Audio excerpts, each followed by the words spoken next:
Alexander Grothendieck جیسی کہانی بہت کم میتھمیٹیشین کے حصے میں آئی ہیں۔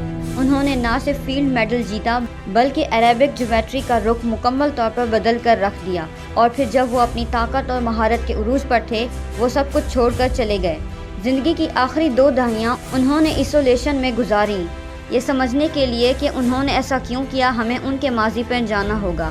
ان کا بچپن انتہائی ٹرامیٹک تھا۔ ان کے والد الیگزینڈر شاپیرو ایک یہودی انارکسٹ تھے جنہوں نے روسی سلطنت کے خلاف جنگ لڑی اور فرار ہونے کی کوشش میں گولی لگنے سے اپنا ایک ہاتھ گنوا بیٹھے۔ انقلاب کے بعد وہ مغربی یورپ فرار ہو گئے، جہاں ان کی ملاقات ایک مصنفہ ہانکا گروتھنڈیک سے ہوئی۔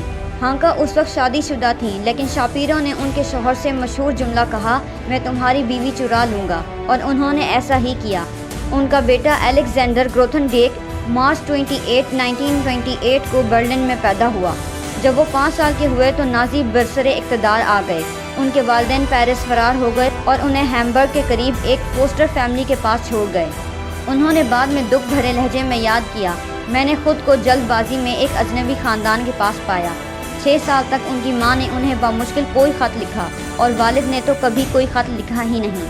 1939 میں پیرس میں اپنے والدین سے ان کی ملاقات مختصر رہی، کیونکہ جلد ہی ان کے والد کو گرفتار کر کے ایک انٹرنمنٹ کیمپ بھیج دیا گیا اور بعد میں آسٹریز منتقل کر دیا گیا، جہاں انہیں قتل کر دیا گیا۔ انہیں اور ان کی والدہ کو جنوبی فرانس کے ایک کیمپ میں 2 سال تک قید رکھا گیا۔ اسی کیمپ کے اندر انہوں نے پہلی بار میتھس کی خوشی کو محسوس کیا جب انہوں نے کمپاس کی مدد سے 6 پتیوں والا گلاب بنایا۔ جب ان کی والدہ کو دوسرے کیمپ منتقل کیا گیا تو انہیں لی چیمبون سورلنگون کے گاؤں بھیج دیا گیا، جہاں یہودی بچوں کو خفیہ طور پر پناہ دی جاتی تھی۔ گیسٹاپو نازی پولیس کے چھاپوں کے دوران وہ کئی دن جنگلوں میں چھپے رہتے۔ وہ اسکول جانے میں کامیاب رہے، لیکن انہیں میتھس پڑھانے کا طریقہ بالکل پسند نہیں تھا۔ جیسا کہ انہوں نے بعد میں لکھا، مجھے جس چیز نے سب سے زیادہ مایوس کیا وہ لمبائی، رقبہ یا حجم کے تصور کی کسی سنجیدہ تعریف کا نہ ہونا تھا۔ میں نے خود سے وعدہ کیا کہ جیسے ہی ممکن ہوا میں اس کمی کو پورا کروں گا۔ مونٹ پیلیئر یونیورسٹی میں تعلیم کے دوران انہوں نے میجر تھیوری میں بڑے نتائج دریافت کیے، یہ جانے بغیر کہ یہ پہلے ہی دریافت ہو چکے تھے، لیکن اکیلے کام کرنا ان کے لیے ایک چھپا ہوا تحفہ ثابت ہوا، کیونکہ اس سے انہوں نے ایک میتھمیٹیشین کی طرح سوچنا سیکھ لیا تھا، کسی ایسے شخص سے ملے بغیر جس کے ساتھ میں اپنی پیاس بانٹ سکوں۔ میں اپنے اندر یہ جانتا تھا کہ میں ایک میتھمیٹیشین ہوں۔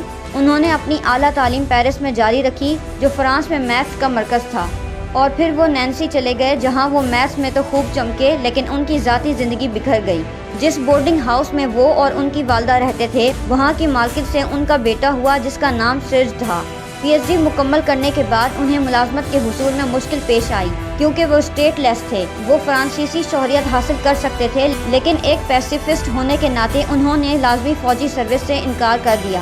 آخرکار وہ برازیل چلے گئے، جہاں انہوں نے وقت بچانے کی خاطر 2 سال تک صرف دودھ اور کیلوں پر گزارا کیا۔ پھر انہوں نے کینساس یونیورسٹی میں پڑھایا اور 50 کی دہائی کے آخر میں انہیں ہارورڈ مدعو کیا گیا، لیکن انہیں ویزا ملتے رہ گیا، کیونکہ انہوں نے کولڈ وار کے دوران لائلٹی پلیج لینے سے انکار کر دیا تھا۔ 1958 میں انہیں فرانس کے مشہور ادارے IHES میں ملازمت مل گئی۔ وہاں انہوں نے خود کو مکمل طور پر الجبرک جیومیٹری کے لیے وقف کر دیا۔ یہ شعبہ ایکویشنز اور جیومیٹرک شیپس کے درمیان گہرے تعلق کا مطالعہ ہے۔ مثال کے طور پر x² + y² = 1 ایک دائرے کو ظاہر کرتی ہے۔ گروتھنڈیک نے اس فیلڈ کے لیے ایک بالکل نئی زبان تشکیل دی۔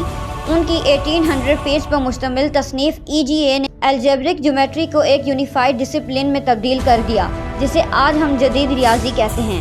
ان کا ایک بڑا مقصد ویل کنجکچرز کو حل کرنا تھا۔ گروتھنڈیک اور ان کے ساتھی نے 4 میں سے 3 کو ثابت کر دیا۔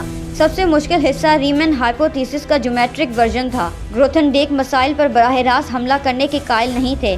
کسی اخروٹ کو ہتھوڑے سے توڑنے کے بجائے وہ اسے پانی میں بھگونے کو ترجیح دیتے تھے تاکہ وہ قدرتی طور پر نرم ہو کر کھل جائے۔ جیسا کہ انہوں نے کہا، جب وقت پک جاتا ہے تو ہاتھ کا معمولی سا دباؤ ہی کافی ہوتا ہے، چھلکا ایک پکے ہوئے ایووکاڈو کی طرح خود ہی کھل جاتا ہے۔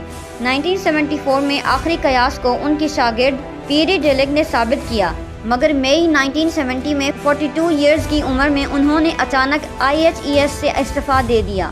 انہیں معلوم ہوا تھا کہ ادارے کے بجٹ کا 5% حصہ فرانسیسی وزارت دفاع سے آتا ہے۔ ایک امن پسند کے لیے یہ ناقابل قبول تھا۔ وہ پہلے ہی روس میں ادیبیوں کی قید کے خلاف احتجاجاً اپنا فیلڈز میڈل لینے جانے سے انکار کر چکے تھے۔ ویتنام جنگ نے بھی ان پر گہرا اثر ڈالا۔ ادارہ چھوڑنے کے بعد وہ سیاسی طور پر زیادہ متحرک ہو گئے۔ انہوں نے سروائیو اینڈ لائیو نامی گروپ کی بنیاد رکھی جو نیوکلیر پرولیفریشن اور ماحولیاتی تباہی کے خلاف تھا۔ وہ اس قدر شدت پسند ہو گئے کہ اپنی وائف کو گاڑی تک چلانے کی اجازت نہیں دیتے تھے۔ وہ مونٹ پیلیئر یونیورسٹی واپس آ گئے اور بجلی کے بغیر ایک پرانے گھر میں انتہائی سادگی سے رہنے لگے۔ 1980 کے آخر تک وہ اسپریچول میٹرز میں الجھ گئے۔ 1990 کی دہائی کے اوائل میں انہوں نے اپنی میتھس کی تحریروں کے تقریباً 25,000 صفحات جلا دیے۔ پھر وہ پیرینیز پہاڑوں میں غائب ہو گئے جہاں وہ ایک گاؤں میں 20 سال سے زائد عرصے تک مکمل آئسولیشن میں رہے۔ نومبر 13، 2014 کو ان کا انتقال ہوا۔ لیمونڈے نے انہیں 20 سینچری کا عظیم ترین میتھمیٹیشین قرار دیا۔